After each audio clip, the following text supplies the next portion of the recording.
तर हॅलो मित्रांनो, good morning. मी सगळे उठलो स्कूलमध्ये जाण्यासाठी आणि फ्रेश होऊन गणपती बाप्पांना हळद कुंकू लावलं आणि त्यांना नमस्कार केला आणि वक्रतुंड पण बोललो आणि वक्रतुंड बोलून झाल्यावर मी डायरेक्ट स्कूलला जायला निघालो। आणि मग मी स्कूलला गेल्यावर त्यानंतर मी 3:30 ला घरी आलो आणि 4 वाजता मला चहा प्यायचा होता म्हणून मी चहा प्यायला लागलो, पण तो चहा खूप गरम होता म्हणून मी फुकून पेत होतो। मी एकच घोट पिला होता पण माझी जीभच जळली आणि मग मी थोडं कार्टून बघून 5 ला गेलो खाली आणि जाता माझा बोटच कडीत अडकला होता म्हणून मी तो कसा तरी काढला आणि गेलो खाली। आणि त्याच्यानंतर मी परत पाणी प्यायला आलो तो वरती घरी।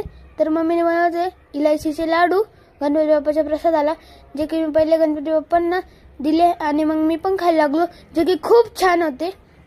आणि त्यानंतर 7:30 ला आमच्या इथं मंडळाची आरती असती म्हणून मी तिथं गेलो आणि आरतीला वेट केला आरतीसाठी, कारण मी 10-15 मिनिटं आधी आलो होतो। आणि इथं इतर वेळेस कोणीच काही बोलत नाही आणि जयदेव जयदेव आला का एकदम जोरात बोलते। आणि मग मी घरी आलो आणि आमच्या आरतीला हे सगळे दरवेळेस नाचत राहतात आणि मी घंटी वाजत होतो, माझ्या मित्रांचा वेट करत होतो। आणि त्याच्यानंतर हा मधूनच आला आणि बोलत होता हॉटेल भाग्यश्री यायलाच पाहिजे। आणि त्यानंतर आम्ही सगळ्यांनी आरती केली। आरतीत कोणाला टाळ लागत होतं तर कोणाला घंटी लागत होती।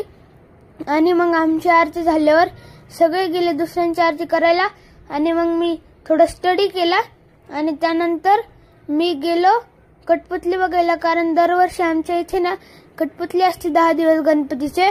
आणि त्यानंतर याचं काय चाललं होतं, त्यांनी कठपुतली बघायला पाहिजे तर कॅमेऱ्याकडेच बघत होता। आणि त्यानंतर कठपुतली आम्ही थोड्या वेळ बघितली, अर्धा तास।